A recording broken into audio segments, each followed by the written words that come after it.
मुस्कुराने का मजा ही कुछ और है। जिंदगी में कुछ खो के पाने का मजा कुछ और है। जिंदगी में हार और जीत तो लगी ही रहती है, लेकिन हार के जीतने का मजा ही कुछ और है। इस शो के माध्यम से हम आपकी मुलाकात एक ऐसे शख्स से कराते हैं जिन्होंने दुनिया को साबित कर दिया है, लहरों से डर के नौका पार नहीं होती, कोशिश करने वालों की कभी हार नहीं होती। जिन्होंने अपना ये ओहदा कड़ी तपस्या, कड़ी मेहनत से हासिल किया है। इनके साथ जो हमारी आज की एक्सपर्ट है, जिनसे मैं आप सबको रूबरू कराना चाहती हूँ, उन्होंने अपनी कमी को ही अपनी ताकत बना के यूथ आइकन में अपनी जगह कायम की है। जी हाँ दोस्तों, हमारी जो आज की एक्सपर्ट है वो miss India international wheel chair है, मोटिवेशनल स्पीकर है, सोशल एक्टिविस्ट है और इसी के साथ साथ एक बेस्ट एंटरप्रेन्योर भी है। जी हाँ दोस्तों, मैं बात कर रही हूँ डॉक्टर रंजना जोशी जी की, जो असिस्टेंट प्रोफेसर है Pacific Academy of Higher Education and Research University Udaipur Rajasthan की। हमारी जो आज की एक्सपर्ट है, उन्होंने दुनिया को ये बता दिया है कि सिर्फ सपने देखने से ही कुछ नहीं होता है, सफलता मेहनत से हासिल होती है। और अगर अब मैं डॉक्टर रंजना जोशी के अवार्ड और अचीवमेंट्स की बात करूं तो उन्हें Miss Elegance DCS and IT award से नवाजा गया है। Miss Naturally Photogenic DCS and IT award उनको मिला है। मिस रोल मॉडल अवार्ड से उनको सम्मानित किया गया है। The jewel and crown award उनको मिला है। नारी शक्ति सम्मान से वो सम्मानित हुई हैं। Best lecturer award in computer science उनको मिला है। हाल ही फिलहाल में उन्हें वुमेन प्राइड अवार्ड से भी नवाजा गया है। स्वागत है आप सभी का स्पॉटलाइट की सीरीज में न्यूज मीडिया 47 पर। मैं आरजे आरती मल्होत्रा करती हूँ आप सभी का स्वागत और साथ ही स्वागत करती हूँ आज हमारी बहुत ही खास मेहमान का, जो कि स्पॉटलाइट की सीरीज में हमारे साथ जुड़ी हुई हैं और जिन्होंने ये साबित करके दिखाया कि अगर कोई भी इंसान अपने मन में ठान ले और अपनी कमजोरी को अपनी शक्ति बना ले तो वो कुछ भी कर सकता है। और हमने बहुत खूब सुना था कि खुद ही को कर बुलंद इतना कि खुदा बंदे से खुद पूछे बता तेरी रजा क्या है। और ठीक ऐसा ही कुछ कमाल करके दिखाया है डॉक्टर रंजना जोशी ने, जिनका मैं सबसे पहले तो स्वागत करना चाहूंगी। डॉक्टर रंजना जोशी, आपका बहुत बहुत स्वागत है न्यूज मीडिया 47 की स्पॉटलाइट सीरीज पे। थैंक यू सो मच मुझे ये प्लेटफॉर्म देने के लिए। मुझे आज बेहद खुशी हो रही है आपके साथ जुड़कर कि मेरी अनछुई कहानियां बहुत लोगों के सामने आएगी और मैं उनको कुछ अपने बारे में बता पाऊंगी। बिल्कुल ठीक कहा रंजना जी आपने, और जितनी खुशी आपको हो रही है उससे बहुत बहुत ज्यादा खुशी हमें हो रही है, because news media 47 has always tried to touch the unreal, unheroes और कुछ ऐसी खास अहम कहानियां जो कि कहीं ना कहीं हमसे छूट जाती हैं, लेकिन लाखों करोड़ों लोगों के लिए वो इंस्पिरेशन होती है, मोटिवेशनल होती है। दोस्तों कहते हैं कि जो शरीर से दिव्यांग होते हैं, विचारों से विकलांग वो कभी नहीं होते। करने से तो हर मुश्किल और असंभव कार्य वो कर लेते हैं। आपकी कोशिश होनी चाहिए और ऐसी ही कोशिश और ऐसा ही जज्बा लेकर डॉक्टर रंजना जोशी ने ये साबित कर दिया कि एक महिला चाहे तो वो कुछ भी कर सकती है और कितनी भी समाज की कितनी भी पाबंदियां उस पर लगा दो वो उससे निकल जाती है। रंजना जोशी के बारे में मैं बताऊं तो जब वो मात्र 2 साल की थी तब उनके साथ एक हादसा हुआ, जिस हादसे की वजह से उनके शरीर के कुछ अंगों ने काम करना बंद कर दिया, जिनके बारे में हम जानेंगे। लेकिन उसके बावजूद उन्होंने अपनी पढ़ाई ना सिर्फ मुकम्मल की बल्कि वो असिस्टेंट प्रोफेसर हैं और साथ ही बहुत सारे ऐसे रिकॉग्निशंस हैं जो इनके नाम पर है, जिसमें से कुछ खास मैं आपको बताना चाहूंगी।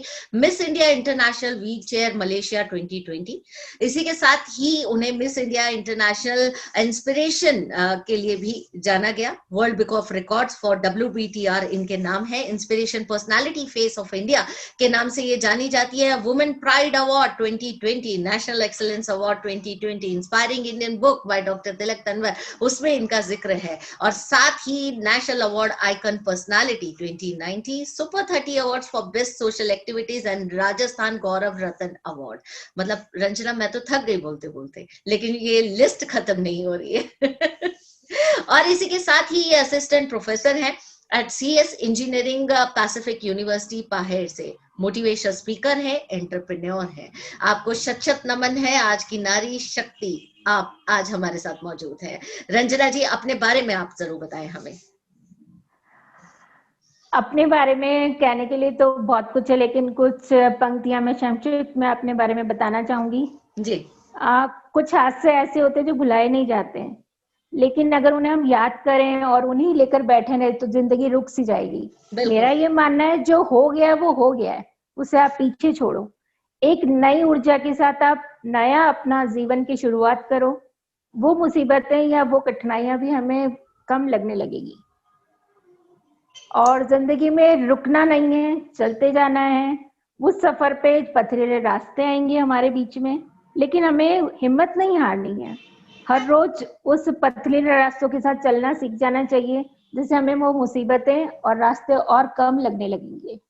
रंजना जी, हम यहाँ से आपके बचपन से अगर शुरुआत करें तो 2 साल की उम्र में एक हादसे के कारण आपके शरीर के कुछ अंगों पर बहुत ज्यादा आघात हुआ। तो क्या था वो वाकया और किस तरह से आप उससे निकल कर यहाँ तक पहुंची? जब मैं 2 साल की थी, टेरेस से पड़ोस में खिलाने लगे तो उन्होंने गिरा दिया था। जब 2 साल की थी तो बड़े होने लगी धीरे धीरे, 7-8 साल की, 10 साल की, तो मैं बहुत सारी चीजें मेरी जिंदगी से छूट जाया करती थी। जैसे बच्चों को मैं खेलता हुआ देखती थी तो मन में एक आती थी कि काश मैं भी चल पाती, तो मैं भी ये खेल, फुटबॉल मेरा सबसे पसंदीदा खेल है, बैडमिंटन मेरा सबसे, और उसमें सबसे अहम बात होती है फिजिकली फिट होना चाहिए। अभी भी अगर मुझे जिंदगी में कभी फुटबॉल या खेलने का कुछ क्षण के लिए भी एक तमन्ना है, मिल जाए तो मैं खेलना चाहूंगी। लेकिन उस चीज को मैंने अपने दिल पर नहीं लिया कभी भी। जैसा भगवान ने या जैसे सिचुएशन में मुझे डाला गया है तो मैं उस सिचुएशन के अकॉर्डिंग ढल गई, और अपने हर कठिन रास्तों में अपने फिजिकल प्रॉब्लम्स के साथ में मैंने आगे चलना शुरू किया है। अभी भी प्रॉब्लम्स है, उसको फेस करती हूँ, लेकिन कभी डगमगाती नहीं हूँ, हिम्मत कभी नहीं हारती हूँ मैं। और जी। सबके लिए यही कहूंगी कि मैं हिम्मत नहीं हारनी चाहिए कभी भी। तो ये जो आपका जो पढ़ने का सफर रहा, क्योंकि आपकी पढ़ाई घर पर रहकर हुई, फिर 13 साल की उम्र में आपका इलाज करवाया गया, मुंबई में ऑपरेशन हुआ जिसमें आपको बहुत फर्क पड़ा, लेकिन उसके बाद फिर एक हादसा हुआ। हाँ, पढ़ाई के साथ साथ जब मैं 5th तक स्टैंडर्ड में थी तब तक तो ठीक था कि मम्मी पापा मुझे गोदी में ले जाके क्लास में बिठा दिया करते थे, मैं पढ़ भी लेती थी। लेकिन उस समय ना समझ थी, इतना पता नहीं था कि पढ़ाई जिंदगी के लिए बहुत वैल्यूबल रखता है। जब समझ आई तब तक बहुत देर हो चुकी थी, क्योंकि जब मैं ऑपरेशन करवाने गई तो 6th स्टैंडर्ड में थी, तो मेरी पढ़ाई छूट गई थी। तो मैंने बहुत सालों बाद 10th का एग्जाम दिया, लेटे लेटे दिया था, लेटे लेटे पढ़ाई करती थी। तो उस समय ये लगा कि अगर मैं पढ़ूंगी आगे तो मुझे जीवन में सबसे ज्यादा सपोर्ट मेरी शिक्षा ही कर सकती है। उसके बाद मैंने 10th के बाद डायरेक्ट 12th किया, फिर मैंने बीएससी किया। बीएससी करने के बाद बहुत अरसे तक मैंने 10 इयर्स तक तो पढ़ाई छोड़ दी। पढ़ाई से मैं बहुत दूर हो गई थी, क्योंकि मुझे ये नहीं कोई समझाने वाला था कि है ना तुम पढ़ोगी तो आगे बढ़ सकती हो। फिर मम्मी का हादसा होने के बाद जब वो दुनिया से चली गई, बहुत अकेलापन लगा, तो फिर सोचा नहीं, अगर मैं पढ़ूं तो मैं कुछ आगे बढ़ सकती हूँ। तो फिर मैंने कंटिन्यू में एज ए रेगुलर स्टूडेंट जाके इंजीनियरिंग की पढ़ाई की, ओके। जिसमें मैंने बीटेक किया, एमटेक किया, पीएचडी किया, और मैं अभी फाइनल ईयर एलएलबी के स्टूडेंट हूँ। तो मैं सबको यही कहना चाहूंगी कि है ना, पढ़ाई जिंदगी के लिए बहुत जरूरी है। ये हमारा असेट है, कभी ना कभी तो हमारे जीवन में काम आ ही जाता है। बिल्कुल इसे ठीक कहा इग्नोर नहीं आपने। करना चाहिए। जी बिल्कुल। और मैं अपने व्यूअर्स को ये भी बता दूं, रंजना जी ने जैसे बताया कि उनकी माँ का साया उनसे बहुत जल्द उठ गया था। अपने छोटे भाई बहनों को ना सिर्फ उन्होंने संभाला बल्कि उनको सेटल भी कराया। तो यानी कि अपने आप में एक मिसाल है हिम्मत की, हौसलों की, डॉक्टर रंजना जोशी। और एलएलबी भी एक मुद्दे के तहत एक उनके दिल में एक जज्बा है कि एलएलबी करके भी मुझे दिव्यांग लोगों की मदद करनी है। तो वो क्या है? मैंने बहुत लोगों को ऐसे देखा है कि स्पेशली दिव्यांग पर्सन वो पढ़ाई करना ही नहीं चाहते हैं, या उन लोगों को कोई स्पेशल न्याय दिलाने वाला होता ही नहीं है, उन्हें कोई एक्ट पता नहीं होता है या कानून के बारे में नहीं पता होती है।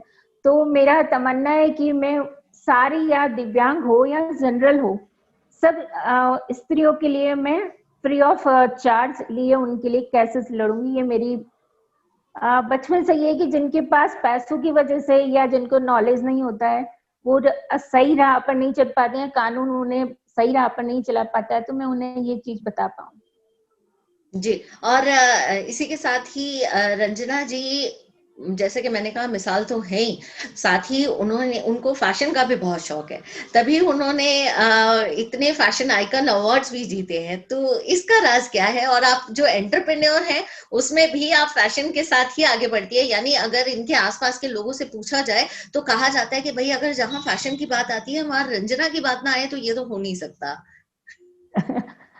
मैम, रियलिटी तो ये है कि मुझे बचपन से क्राउन जीतने का बहुत शौक था। हम्म। बचपन से ये मैं मिरर को देखती थी, तब मुझे ये लगता था कि मुझे ये, जो एबल्ड हो या डिसेबल्ड हो, उन लोगों को अभी तक पता नहीं लगा है कि ये होता क्या है क्राउन लेना। एबल्ड लोगों के लिए बहुत सारे प्लेटफॉर्म्स हैं, लेकिन हम जैसे लोगों के लिए कभी प्लेटफॉर्म सुना ही नहीं दिया था हमें, या हमें पता ही नहीं था, या अवेयर नहीं थे हम उन चीजों से। तो मैं ऑनलाइन सर्च करती रहती थी, और कई जने मुझे बोलते थे, कॉम्प्लीमेंट देते थे कि रंजना क्यों नहीं आप ना क्राउन के लिए ये करो, अप्लाई करो। मैं उनसे पूछती नहीं, हम लोगों के लिए क्राउन वगैरह के लिए कोई अप्लाई, ये कोई है ही नहीं। फिर धीरे धीरे सर्चिंग करते करते पता लगा कि नहीं, ये प्लेटफॉर्म भी है, मुझे अप्लाई करना चाहिए। तो मुझे उस समय बेहद खुशी हुई जब मुझे क्राउन पहनाया गया। तो मैं उन डिसेबल्ड बंदियों के लिए, बंदों के लिए भी बोलना चाहती हूँ कि जीवन एक बार मिला है, उसे आप है ना ट्राई कीजिए। कोई भी ऐसी चीज नहीं है जो आसान नहीं होती है। जब तक हम करेंगे नहीं, तब तक हमें पता कैसे लगेगा कि ये चीज हो ही नहीं सकती है। बिल्कुल। और रही बात फैशन की, तो फैशन आइकॉन रहना और अभी स्टाइल में रहना भी मुझे बहुत पसंद है। और हर फैशन की चीज को लेना या उसे अपनाना, वो भी अच्छा लगता है। और अभी जो मैंने फैशन का एंटरप्रेन्योरशिप खोला है, वो कुछ दिनों पहले ही आइडिया आया दिमाग में। जब मैं बिस्तर बेड रेस्ट पे चली गई थी, मुझे पता लगा डॉक्टर ने बोला अब आप 8 आवर्स वर्क नहीं कर सकते हैं कंटिन्यूटी में। तो दिमाग में क्लिक हुआ, क्यों ना मैं ऐसी है ना फैशन के अकॉर्डिंग जो मुझे सूट करती है, और जिससे अर्निंग भी हो जाए, और मैं ये काम शुरू करूं तो वो अच्छा भी चलने लगा मेरा बिजनेस। तो हर मैं वुमेन्स को ये कहूंगी कि किसी भी विपरीत परिस्थितियों में कभी भी घबराना नहीं चाहिए। आप अगर एक बार सोचेंगे कि हमें ये करना है तो वो जरूर होगा। बिल्कुल। अगर हम उन चीज से हट जाएंगे तो वो नहीं कर पाएंगे हम। बिल्कुल। बिल्कुल ठीक कहा आपने। हर जीव का जीवन संघर्ष से भरा होता है। जन्म से मृत्यु तक संघर्ष ही संघर्ष है। साहसी व्यक्ति इसका सपना मुस्कुरा कर देखते हैं, और जो हार जाते हैं वो इस रेस से बाहर हो जाते हैं। और रेस से बाहर ना होना ही ये रंजना जोशी, डॉक्टर रंजना जोशी ने इसको ठाना था। और दोस्तों, कहते हैं कि मंजिलें कितनी भी कठिन या ऊंची हो, उन तक पहुंचने के रास्ते आपके पैरों के नीचे से होकर निकलते हैं। और जरूरी नहीं कि अगर आप चल नहीं सकते तो आप वहां तक पहुंच नहीं सकते। आप हौसलों की उड़ान से अपने परों को इतना फैला सकते हैं कि आप वहां तक पहुंच सकते हैं। डॉक्टर रंजना जोशी ऐसी ही एक मिसाल है जिन्होंने ये साबित करके दिखाया। इसी के साथ एक बहुत ही प्यारे और नर्म दिल की मालिक हैं। वो जानती हैं कि दर्द क्या होता है, दर्द को सहने की शक्ति क्या होती है, क्षमताएं क्या होती हैं, और किसी भी इंसान की मदद करो तो उसको किस तरह की अनुभूति होती है। इसीलिए डॉक्टर रंजना जोशी एक मोटिवेशनल स्पीकर है, बच्चों को बहुत हौसला देती हैं, और साथ ही एनजीओज के साथ, बहुत सारे एनजीओज के साथ जुड़ी हुई हैं। और खुद उनका अपना एनजीओ है, the man global welfare foundation, जिसमें वो गरीब बच्चों को ना सिर्फ कंप्यूटर साइंस पढ़ाती हैं बल्कि उनकी मदद भी करती हैं, उन्हें फ्री ऑफ कॉस्ट कॉपी और किताबें देकर। तो रंजना जी, आपके इस मैन ग्लोबल वेलफेयर फाउंडेशन के बारे में जानना चाहेंगे हम। मन ग्लोबल फाउंडेशन, मेरी बचपन से इच्छा थी कि जो चीजों से मैं महरूम रही हूँ, वो और ऐसे डिसेबल्ड बच्चे हों या गरीब बच्चे हों, सिंपली बच्चे हों जो झुग्गी झोपड़ियों में रहते हों, या जिनके पेरेंट्स ध्यान नहीं देते हों पढ़ाई पर। तो मेरा ये, जब मैं खुद जॉब पर लगी तो मेरा एक मिशन हो गया था। अभी हमें चलाए हुए 5 साल हुए। उन बच्चों को हम अवेयर करते हैं पेरेंट्स को कि आपसे फीस नहीं ले रहे हैं, हम पढ़ाएंगे उनको। ऐसे गवर्नमेंट में 10 शिफ्ट्स होती है जिनमें उनको एडमिशन दिलाते हैं, उनको फ्री ऑफ कॉस्ट पढ़ाते हैं, उनके बुक्स स्टेशनरी देते हैं। विंटर्स में हम उनको स्वेटर्स जैकेट्स उनकी अवेलेबल करवाते हैं चीजें। जैसे होली हुई, दिवाली हुई, राखी हुई, उनके साथ जाके सेलिब्रेट करते हैं। तो उन बच्चों को ऐसा ना लगे कि हम गरीब है, हमारे साथ कोई आना नहीं चाहते, और मुझे भी उनके साथ में सेलिब्रेट करके बहुत खुशी होती है। मैं ऑफिस से आने के, अपने जॉब से आने के बाद में कंटिन्यूटी में एक दो घंटे मैं अब ऐसे गरीब बच्चों को देती हूँ जिनको सिर्फ कंप्यूटर की शिक्षा ही नहीं, उनको नॉर्मल जीवन जीने की शिक्षा भी बताती हूँ कि कैसे जीवन को जिया जाता है, कैसे जीवन को अपने को आगे बढ़ना है, किस चीज से आपको अगर जरूरत तो नहीं है तो हमें बताइए। वो उनको एक जिंदगी जीने का जरिया भी सिखाते हैं। ब्लड डोनेट कैंप लगाते हैं, ब्लड डोनेशन हम करवाते हैं।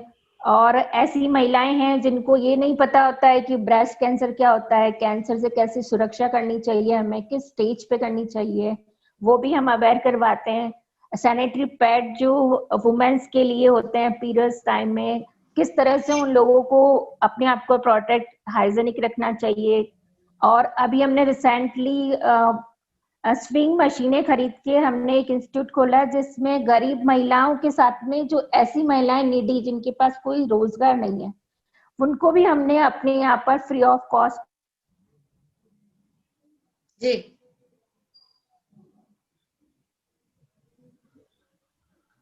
जी जी, आप बता रही थी आगे आपने उनको फ्री ऑफ कॉस्ट वो चीजें मुहैया कराई हैं।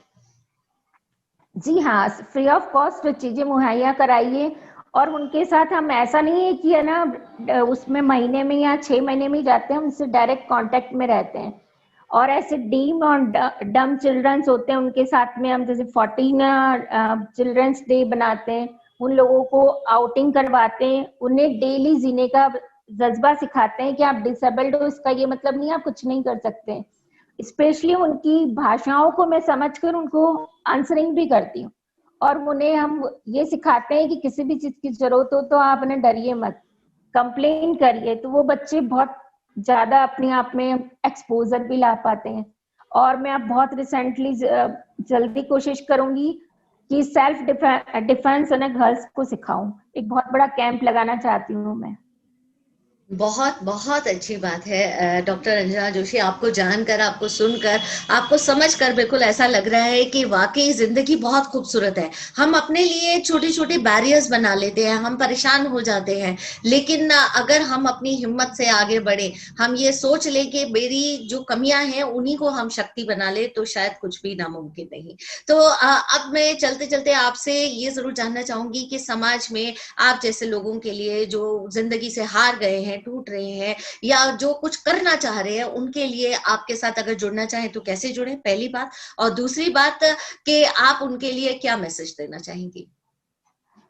सबसे पहली बात तो मैं ये कहना चाहूंगी कि जो भी जिंदगी में मिला है उसे अपना लो तो जिंदगी आसान बन जाती है। दूसरी, किसी भी चीज से आप भागोगे तो वो सॉल्यूशन है ही नहीं, उस सॉल्यूशन को हमें खुद ही ढूंढना पड़ता है। और जिंदगी में हार मान ली तो फिर वो जीवन ही क्या है। आज मानेंगे, डर के भागेंगे तो फिर कहीं ना कहीं वो मुसीबत तो हमारे सामने आएगी। और मैं सबको ये मैसेज करना चाहूंगी, जिंदगी बहुत खूबसूरत है, मुस्कुराते रहिए, दर्द के साथ भी मुस्कुराइए, उसमें भी मजा आता है। मेरी आदत है, मुझे देखिए, मुझे कितना भी दर्द होता है लेकिन मैं ऑल टाइम मुस्कुराती हूँ। मुस्कुराहट एक ऐसी दवा है जो हजारों दिलों पर राज कर सकती है, यकीनन। तो डिसेबल्ड होना ये नहीं कि आप डिसेबल्ड हो। डिसेबल्ड किसी फिजिकल प्रॉब्लम या अपने एक पार्ट का खराब होना, वो तो किसी के साथ भी हो सकता है, ठीक भी हो सकता है, नहीं भी हो सकता है, लेकिन हम उसको लेकर बैठे रहेंगे तो हम जीवन में आगे नहीं बढ़ पाएंगे। मैं नॉर्मल डिसेबल सबको एक ही संदेश देना चाहूंगी कि डिटरमाइंड रहो, हमेशा अपना टाइम मैनेजमेंट के साथ जिंदगी को जीना सीखो और मुसीबत से भागो मत। संघर्ष तो एक जीवन का अहम पार्ट है लाइफ का। और हमेशा खुश रहो, जिंदा दिल रहो। आपकी इस प्यारी सी मुस्कुराहट को छोड़कर जाने का बिल्कुल मन नहीं कर रहा। हम डॉक्टर रंजना जोशी से बार बार आग्रह करेंगे कि यूं ही हमारे साथ जुड़ती रहे हमारे चैनल के माध्यम से। और इतनी प्यारी हंसी और खूबसूरत से जो आपके चेहरे का जो ऑरा है ना रंजना जी, मैं बता रही हूँ उसमें इतनी पॉजिटिविटी है जो मुझे स्क्रीन से भी फील हो रही है। तो definitely I bow to you, I salute you, I salute your strength and we wish you कि आप जल्दी ही और रॉक करें और मिसालें कायम करें। Thank you so much, bye bye.